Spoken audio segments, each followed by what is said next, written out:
Hier, toujours, bien sûr, dans le cadre d'un quart de siècle et plus, imam en France, j'ai parlé de la ligne que je me suis tracée et la stratégie que je me suis adoptée au niveau dogmatique, c'est-à-dire au niveau de ma pensée, comment je regarde les choses et comment je planifie les choses.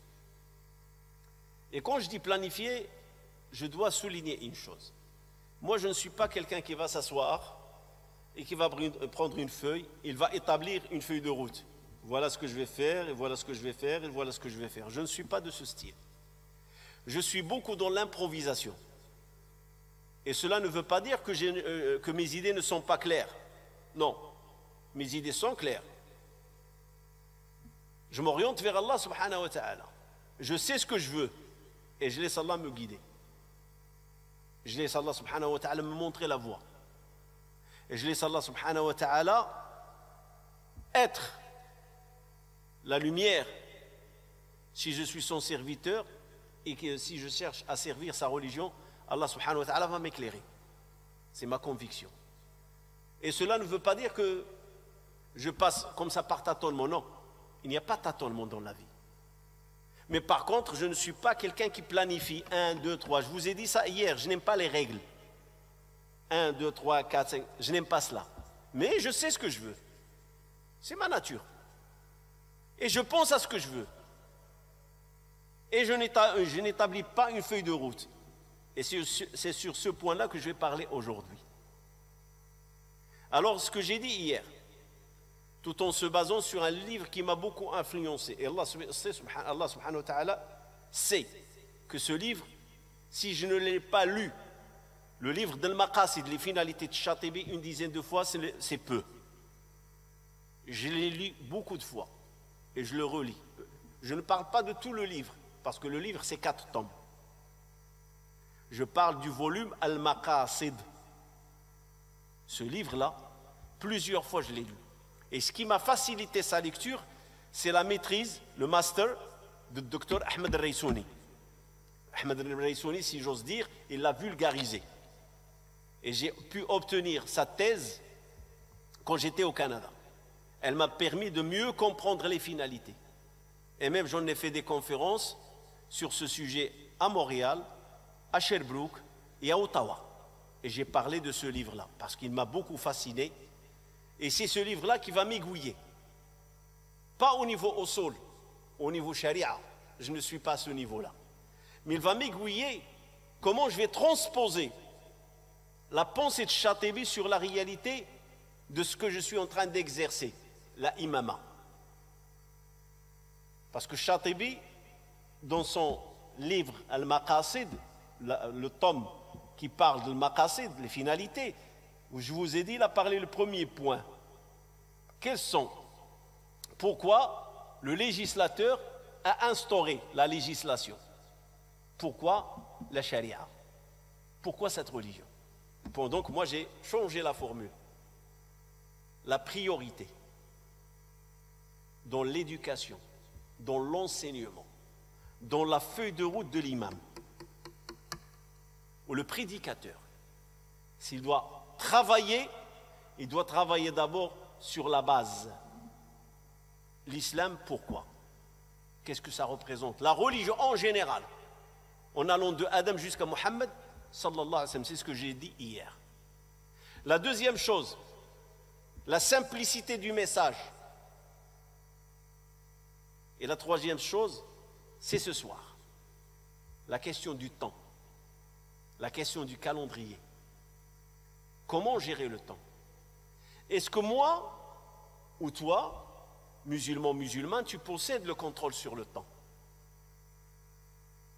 Et c'est très important pour réussir son projet de savoir comment investir le temps. Et dis-toi que tu ne contrôles pas le temps. J'ouvre une parenthèse, je ne l'ai pas ouvert en arabe, mais je le dis là. C'est quoi le problème avec Covid-19 aujourd'hui? Ce qui tourne la tête au monde entier, surtout aux puissances, les grandes puissances du monde. On parle des États-Unis, on parle de la Grande-Bretagne, on parle de l'Union européenne, on parle de l'Australie. C'est quoi la notion qui dérange? Troisième confinement, troisième vague, c'est la notion du temps. C'est le temps qui fait son travail. Le temps presse. Et sous la pression du temps, on peut prendre des mauvaises décisions. Et ces décisions peuvent être chaotiques. Ça peut créer le chaos. Le temps, personne ne le possède. On travaille avec le temps, on investit le temps, mais on ne le possède pas. On ne peut pas le contrôler. Et quand on se donne un ultimatum, un vaccin ou une année, ou deux, on va créer des problèmes. Pourquoi? Parce qu'on s'est fait emprisonner dans le temps. Pourquoi? Parce que Covid nous presse. Et nous, on va presser les chercheurs. Et les chercheurs vont découvrir, sans finir les études comme il faut, et les expériences, à ce moment-là, ils vont te dire, écoute, tu nous décharges de toute responsabilité. Parce que tu ne m'as pas donné assez de temps pour bien tester le vaccin.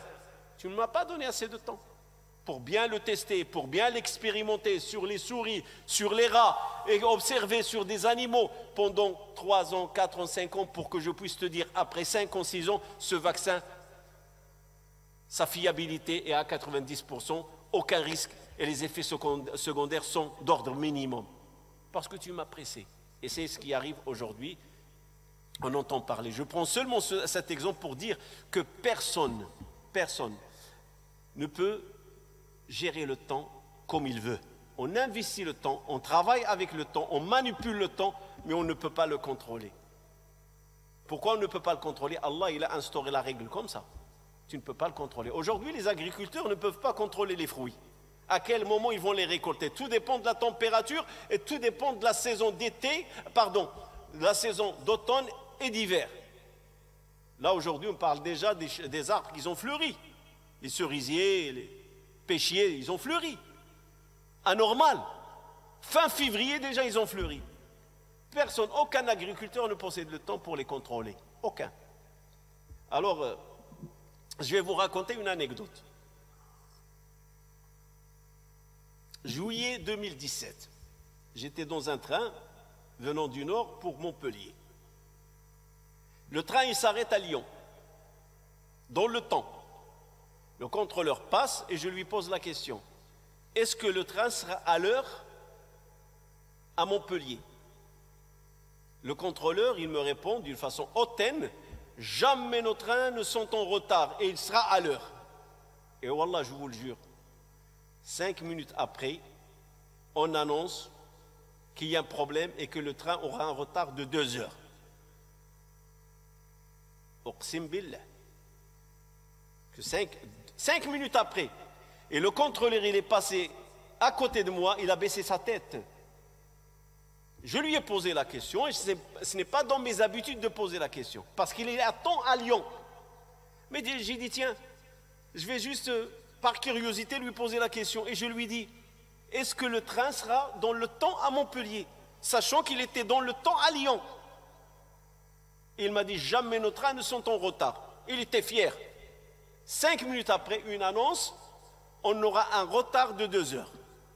À cause d'un problème technique, d'un autre train qui vient d'Avignon, quelque chose comme ça. Juste, c'est une anecdote. Et c'est un fait réel. Parce que ce contrôleur, il a cru contrôler le temps. Et le temps, ce n'est pas moi qui le contrôle et personne ne le contrôle. C'est Allah subhanahu wa ta'ala qui contrôle le temps. Et donc moi, imam, dans mon cheminement, je ne contrôle pas le temps. Je ne peux pas m'emprisonner dans le temps. Il y a un des derniers cheikhs que j'ai rencontré, et j'ai beaucoup appris de lui. Il était à peu près 70 ans passés. Il vivait en Koweït. Puis il a immigré au Canada, il a fait un projet au Canada, suite à la guerre qui a eu lieu, je me rappelle très bien. C'était l'année 90-91 qu'il a immigré suite à la guerre du Golfe, la première guerre du Golfe, quand Saddam il a attaqué le Koweït. Alors ce monsieur, il était âgé, il a pris sa femme et ses enfants, ils sont tous mariés. C'est un Égyptien. Et je me rappelle d'une seule chose, que sa femme l'appelle Ammi. Ya'am. Et je lui dis, pourquoi ta femme, elle t'appelle Hajjat, t'appelle Ya'am? Il m'a dit, parce qu'on a les petits-enfants et on veut qu'elle m'appelle Am. Alors elle m'appelle comme ça, les petits-enfants, ils vont entendre leur grand-mère m'appeler Am, ils vont m'appeler de la même façon. Il m'a expliqué cela. Et cet homme, si j'ai appris quelque chose de lui, c'est lui qui m'a appris la notion du temps.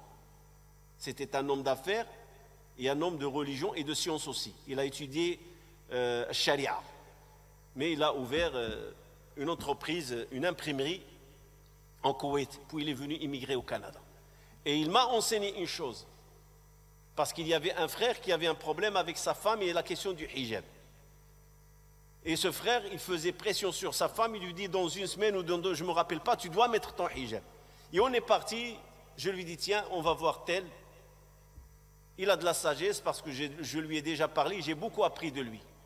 On va le voir. Effectivement, on est parti lui rendre visite. Et il nous a expliqué. Le temps ne vous appartient pas. Et il lui a dit, mon fils, tu fais une erreur. En donnant un ultimatum à ta femme pour mettre son hijab, ou tu veux lui imposer le hijab, tu t'es fait emprisonner toi-même. Et imagine ta femme, il te tient tête et ne met pas son hijab sur le délai que tu lui as fixé. Tu vas faire quoi? Et l'autre, il regarde. Il dit, tu vas la divorcer ou tu vas patienter? Tu patientes, tu es devenu faible devant elle. Parce que tu as donné un ultimatum, elle ne l'a pas respecté, elle ne t'a pas donné ce que tu veux, et tu vas devenir faible devant elle. Mon mari n'est pas fort parce qu'il m'a imposé quelque chose et je ne lui ai pas donné dans le temps qu'il a fixé. Et donc, toute chose que tu vas réclamer, il va te prendre à la légère et tu n'es pas quelqu'un qui a la force. Alors le jeune lui dit, dans ce cas-là, je divorce. Il lui a dit, erreur. Erreur. Tu divorces, ce n'est pas la bonne solution. Étant donné que tu ne lui reproches rien d'autre, à part qu'elle n'est pas convaincue de mettre son hijab, vu l'éducation qu'elle a eue. Donc tu vas faire une erreur. Alors c'est quoi la solution? Il lui a dit, il faut que tu débloques là où tu t'es emprisonné. Tu t'es emprisonné dans le temps, débloque le temps. Ce n'est pas à toi.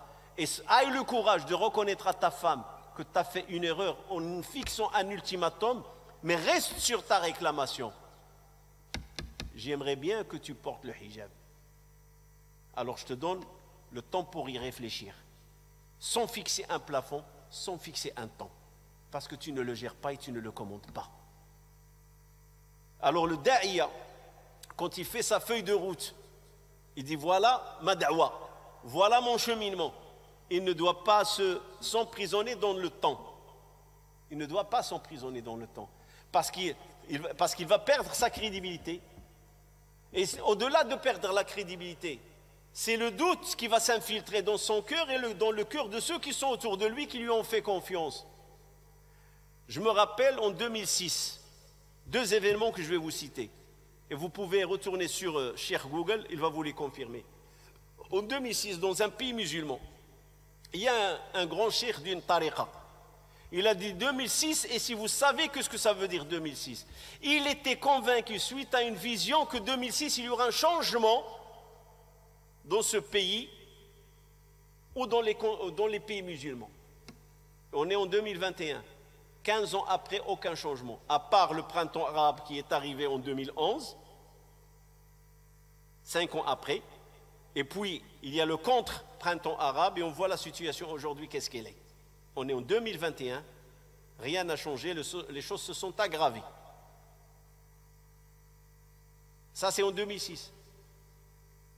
Et ça a créé une fitna au sein de ses disciples.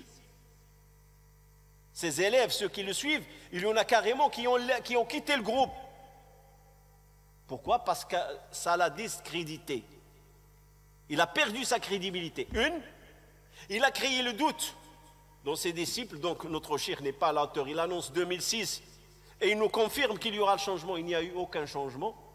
Et donc il s'est donné un temps fixe, 2006. Et les gens de sa troupe, ils surveillaient jusqu'au 31 décembre 2006. Peut-être le réveillant qui va annoncer 2007, il va se passer quelque chose. Le lendemain de 2007, la fissure dans sa troupe. Et beaucoup, ils l'ont quitté.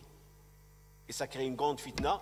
Et il est devenu l'hérésie de beaucoup de journalistes qui écrivaient sur sa troupe et même des douat qui ont saisi l'occasion pour dire voilà, on vous a dit que votre cheikh vous dit n'importe quoi, il vous annonce n'importe quoi. Ça, c'est très important. La deuxième chose, Un événement que beaucoup d'entre nous ont vécu. Le passage à 2000, le passage à l'année 2000. Il y en a qui se sont basés sur le calendrier des Incas pour dire la fin du monde, c'est le 31 décembre 1999 et qu'il n'y aura pas d'année 2000. Et voilà, on est en 2021. Rien ne s'est passé, la fin du monde n'est pas là. Et ce qui remettra en cause le calendrier des Incas, comme quoi c'était des gens illettrés, et c'était des gens jahiles. Ils ont fixé un plafond à la fin du monde. Cependant, si vous remarquez, dans notre religion musulmane, notre prophète sallallahu alayhi wa sallam qui reçoit le Coran, qui reçoit la parole d'Allah, n'a pas fixé de date à la fin du monde. N'a pas fixé. Même quand Jibril lui a dit quand est-ce la fin, le temps, parce que quand est-ce la fin, c'est le temps. Il lui dit quand est-ce la fin, c'est-à-dire est-ce que tu connais l'heure, le jour, la date de la fin? Il lui a dit ni moi ni toi ne la connaissent. Alors il lui a dit quels sont les symptômes ou les signes de la fin des temps qui nous annonceront la fin des temps. Donc personne ne contrôle le temps. Le temps, on l'investit. Le temps, on travaille avec. Le temps peut nous aider à établir un calendrier. Mais ce calendrier, on ne le possède pas. Comme je vous ai dit, la question du train. Le contrôleur était sûr et certain. Et Allah subhanahu wa ta'ala, il a voulu montrer à ce contrôleur que ce n'est pas toi qui gères le temps. 2 heures de retard. 2 heures. Et on a écrit, nous ont donné des coupons, je me rappelle, et j'ai écrit, j'ai reçu, je crois, 39 euros, 36 euros de remboursement. Je me rappelle très bien de cet événement. Donc personne ne contrôle le temps. C'est Allah subhanahu wa ta'ala, le maître du temps. Et c'est pour ça que dans un hadith, la tasubbu ad-dahra fa inna Allah huwa dar. N'insultez pas le temps, car le temps c'est Allah. C'est-à-dire quoi? C'est Allah qui le contrôle. Donc vous ne pouvez pas dire quel temps, quelle année, quelle journée, parce que c'est Allah qui décrète. Et le destin, c'est le temps. Alors je vais vous ramener dans la vie du prophète sallallahu alayhi wa sallam pour confirmer tout cela. C'est ce qu'on appelle ta'sil. Prenez Sulh al-Hudaybiyah, ce qui est très important. Sulh al-Hudaybiyah.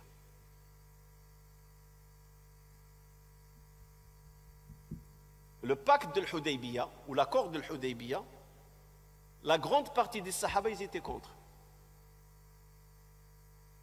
Et là, je ne parle pas du pacte lui-même, le pourquoi. Ça nécessite un autre sujet. Mais je vais parler de la position de Omar, radiyallahu ta'ala anhu, suite à cette signature. Il est parmi les gens, Omar, radiyallahu ta'ala anhu, il avait un courage. Et ce courage, ce n'est pas un manque de respect envers le prophète, alayhi.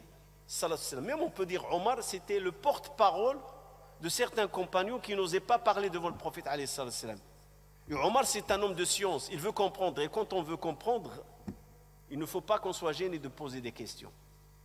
Et Omar, radiallahu ta'ala anhu, il est parti voir le prophète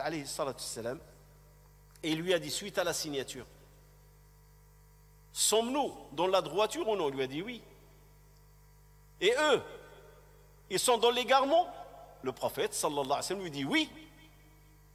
Alors il lui a dit pourquoi on accepte l'humiliation? Pourquoi on se fait humilier dans notre foi et dans notre religion? Et le prophète il répondait je suis le messager d'Allah subhanahu wa ta'ala et Allah ne m'abandonnera pas.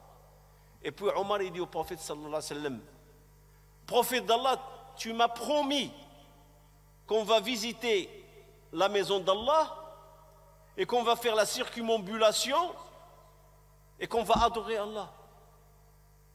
Et le prophète, il lui dit oui, je l'ai dit. Omar pose la question. Parce que Omar s'est fait piéger par le temps. Le prophète va l'éclaircir, sallallahu alayhi wa sallam. Il va lui dire, est-ce que je t'ai promis cette année? Est-ce que je t'ai dit cette année? Il lui a dit non. Il lui a dit, je te confirme que tu vas rentrer à la maison d'Allah et que tu vas faire la circumambulation et que tu vas prier et tu vas la visiter. Je te le confirme. Donc Omar, où il a fait l'erreur, Omar radiyallahu ta'ala anhu, c'est que le prophète, quand il lui a dit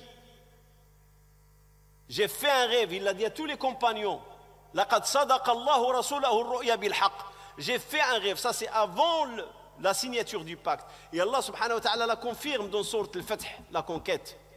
Laqad sadaqa Allahu rasulahu ar-ru'ya. Certes, Allah confirme la véracité de la vision que le prophète sallallahu alayhi wa sallam il a fait. Rasulahu, son messager.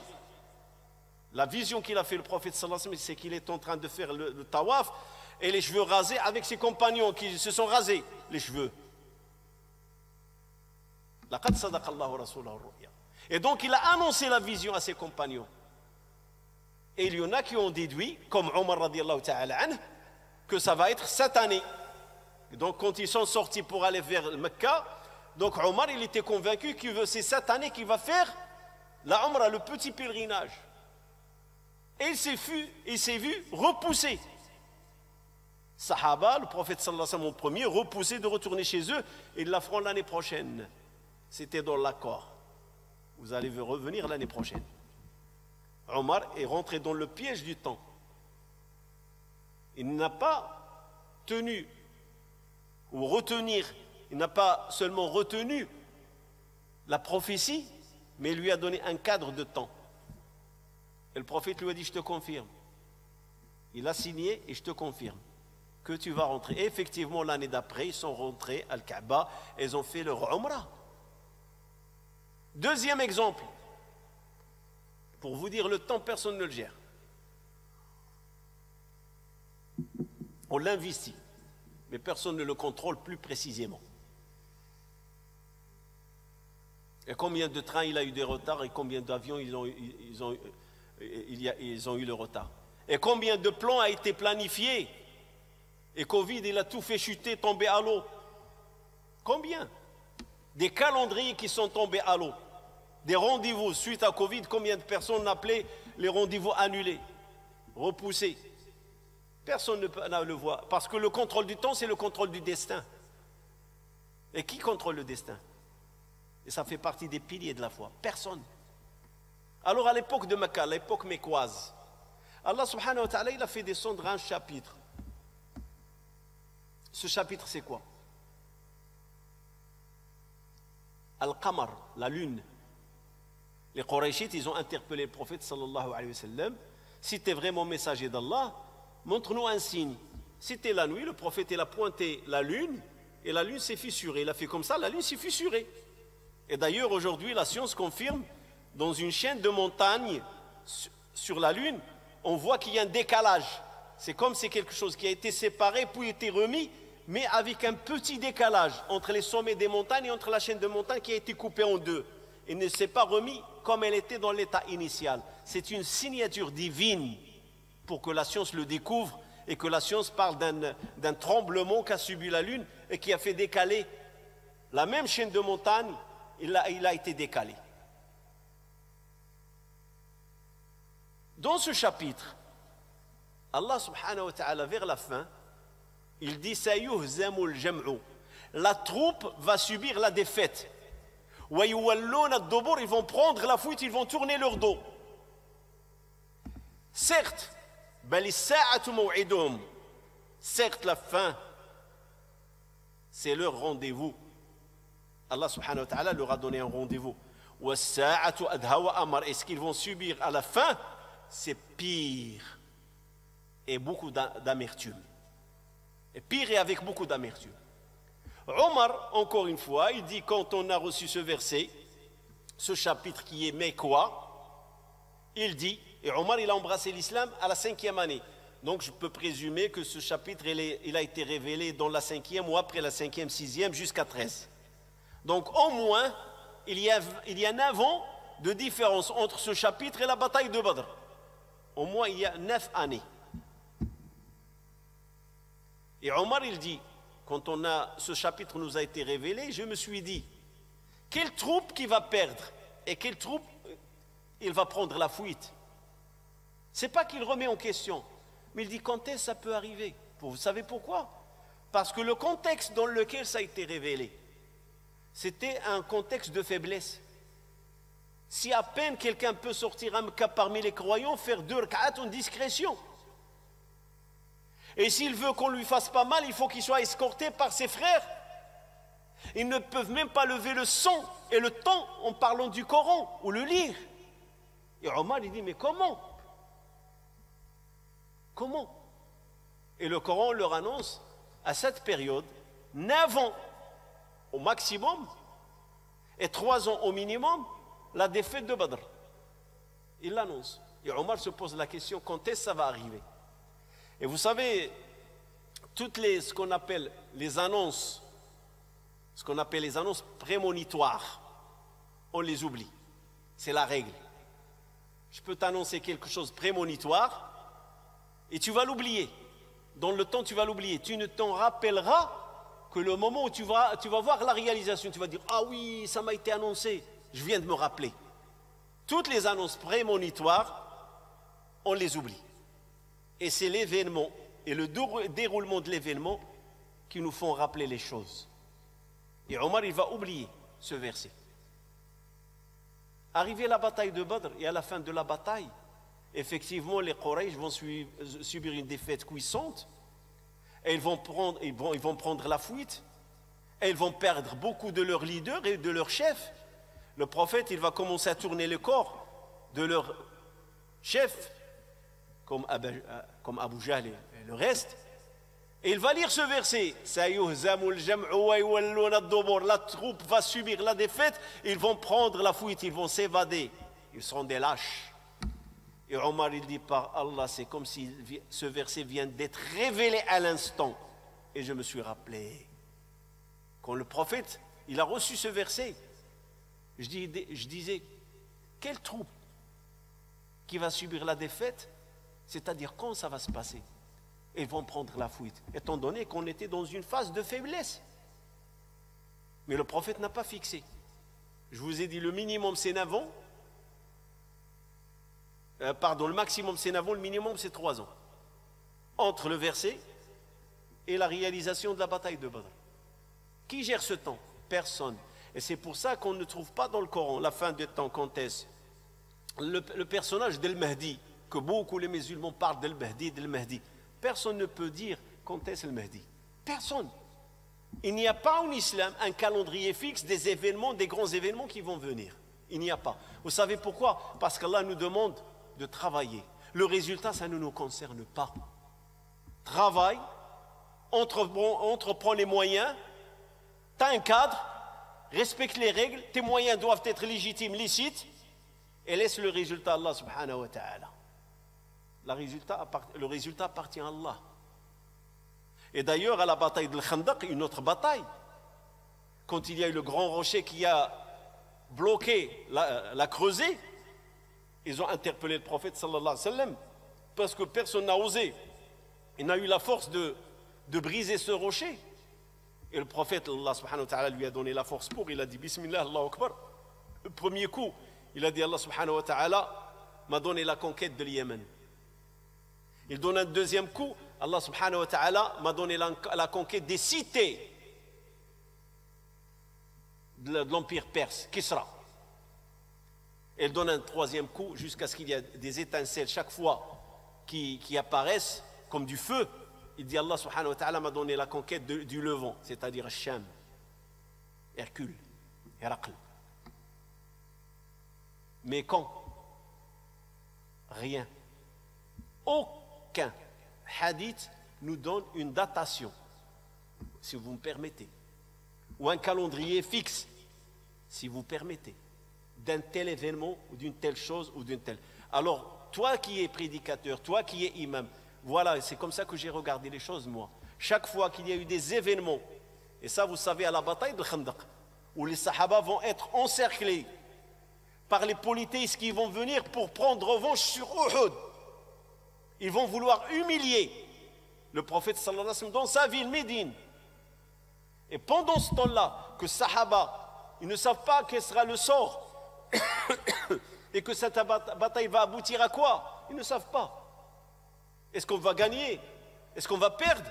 Et pendant ce temps-là, le prophète leur parle de l'avenir. Il les projette dans l'avenir. Il les projette dans la victoire universelle. Et que l'islam va devenir une religion qui va régner sur la péninsule arabique et sur la région. Et pendant qu'ils étaient encerclés. Et ça, il les projette dans le temps. Mais il n'a pas fixé de date. C'est pour ça que dans la da'wah, je parle de ma personne, je ne me fixe pas de date. Non. Dans les moments difficiles, c'est ce que j'ai tiré comme leçon. Dans les moments difficiles que traverse la Ummah,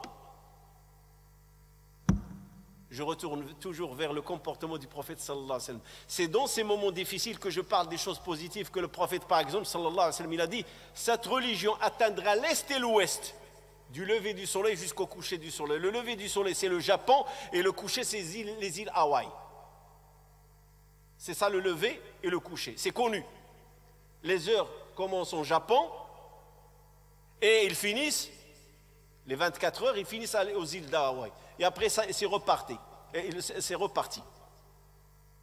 Mais il n'a pas fixé de date. Quand est-ce que ça arrivera? Il a donné seulement la nouvelle. C'est prémonitoire. Cette religion va régner de l'est à l'ouest. Et si le sallallahu alayhi wa sallam a dit, ce sera fait. Mais quand? Allahu a'lam. Allahu a'lam. Comme la même chose quand il a dit, les gens vont se précipiter sur vous comme vous vous précipitez vers un plat. Et les Sahaba lui ont dit, on sera peu. Il leur a dit, non, vous allez être nombreux. Aujourd'hui, on est 1,5 milliard. Mais on n'est que des plats servis. Chacun prend sa part. Et on regarde. On est devenu un festin pour les autres. Mais le prophète, sallallahu alayhi wa sallam, il n'a pas dit au 15e siècle ou le 21e siècle, il a dit ça va arriver, mais il n'a pas donné de calendrier. Pourquoi? Pour nous inciter à travailler. Parce que si je te dis un calendrier et ça n'arrive pas, il y a le doute, la crédibilité, la faiblesse, la fissure, la division, ça c'est un. Et deux, ça peut t'inciter à dormir. Ah, le 2022, il arrivera un grand événement et je vais dormir. Non, tu dois œuvrer, tu dois travailler. C'est ce que l'islam exige de nous. Travailler.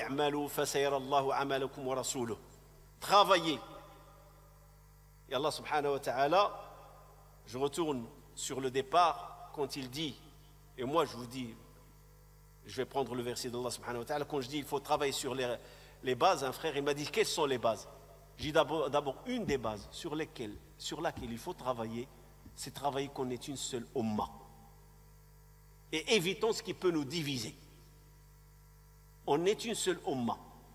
Aujourd'hui, chacun de nous est fier de ses frontières, est fier de son drapeau, est fier de sa nationalité.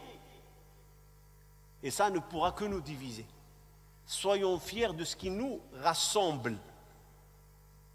Un seul Dieu, le dernier des prophètes, une seule qibla, un seul livre authentique, la sunna du prophète sallallahu alayhi wa sallam. C'est ça ce qui va nous rassembler. Et travaillons sur ça. Et ça, c'est le sens wa anna ummatakum hadihi ummatun wahida. Cette communauté est une seule communauté. Et tous, on doit s'orienter vers Allah. Wa ana rabbukum fa'budun. Donc l'adoration d'Allah, quand on s'oriente vers lui, normalement, elle doit nous unir. Et il n'est pas digne d'un imam de diviser les gens sur la nationalité, ou sur le tribalisme, ou sur des choses comme ça. Il n'est pas digne d'un imam ou d'un prédicateur. Il faut savoir rassembler les musulmans.